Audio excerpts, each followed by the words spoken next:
Ay, naku. Hinahanap ko si Baba. Saan ba si Baba?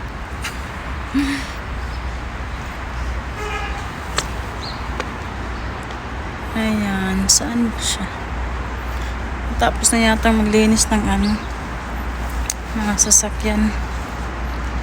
Teka, hanapin ko siya.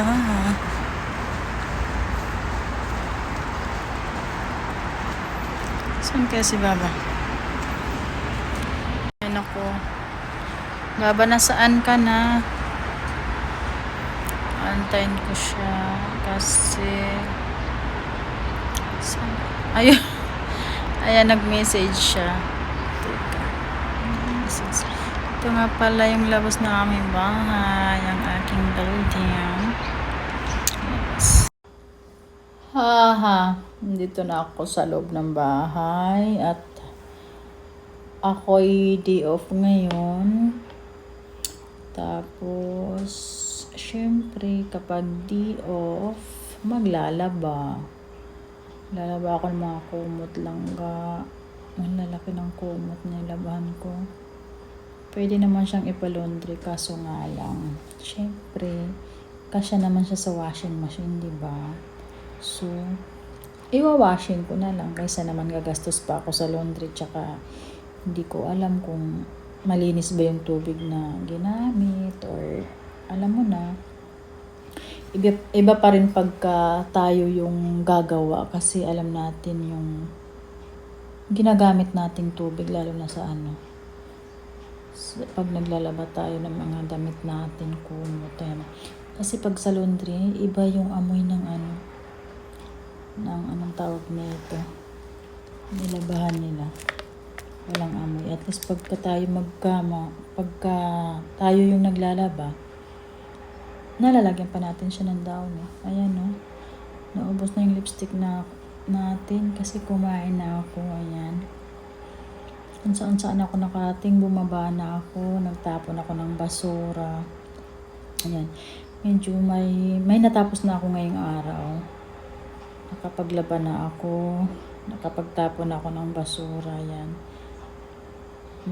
Kunting walis na lang maya-maya pagkatapos ko maglaba kasi magda-dryer na lang ako. Tapos siguro dahil wala pa naman akong tulog, matulog ako saglit, tapos ayan, magluluto pagising ng kakainin, tapos magpaplano kung may pupuntahan ba or magstay na lang. Pag nagstay ka ng bahay, nakakatipid. Pero masarap naman gumala. Kaso nga lang, kapag gagala ka, magastos. Enjoy ka naman. Nandito ka sa bahay, wala kang gastos. Ang boring naman. Kaya, abangan na lang. Mamaya kung yung magiging plano, kung mamamasyal ba ako kasama ng kaibigan ko or magpapahinga na lang kasi bukas ng umaga is may pasok ako. 24 hours naman.